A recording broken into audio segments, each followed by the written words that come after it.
આજે હું અહીંયા વધેલી રોટલીમાંથી લાડવા બનાવીશ. તો મારી પાસે 3-4 રોટલી વધી છે, તો રોટલીના હવે પહેલાં હું પીસીસ કરી દઈશ.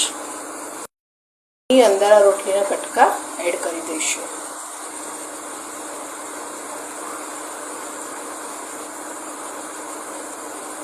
એની અંદર 2 ચમચી જેટલો ગોળ પણ એડ કરી દઈશ. ટેસ્ટ પ્રમાણે વધારે ઓછો ગોળ કરી શકો છો. હવે આને ગ્રાઇન્ડ કરી દેવાનું છે. આને ગ્રાઇન્ડ કરી દઈશું. રોટલી અને ગોળને મેં મિક્સરમાં ક્રશ કરી દીધું હતું.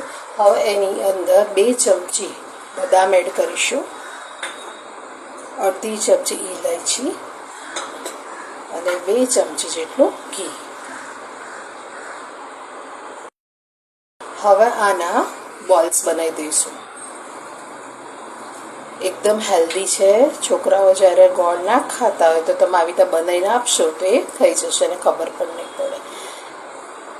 તો આવી રીતે ગોળ નાના નાના લાડવા ટાઈપ બનાવી દેવાના. જો રોટલી વધી હોય તો કોઈક દિવસ આવી રીતે બનાવીને ખાઈએ તો એ મજા આવે. તો આ રીતના બનાવી દઈશું.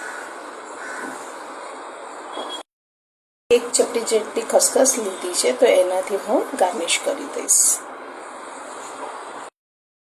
આ રીતે કરવાનું લાગે ને લાડવા જેવું. આ રીતે ગાર્નિશ કરીને રેડી કરી દઈશ. ખસખસથી ગાર્નિશ કરીને રાખ્યા છે. તો તમને મારી આ રેસીપી કેવી લાગી? જો સારી લાગે તો લાઈક કરજો, કોમેન્ટ કરજો, શેર કરજો અને સબસ્ક્રાઈબ કરજો. કોમેન્ટમાં જરૂરથી મને કહેજો કે તમને મારી રેસીપી કેવી લાગી. Thank you for watching.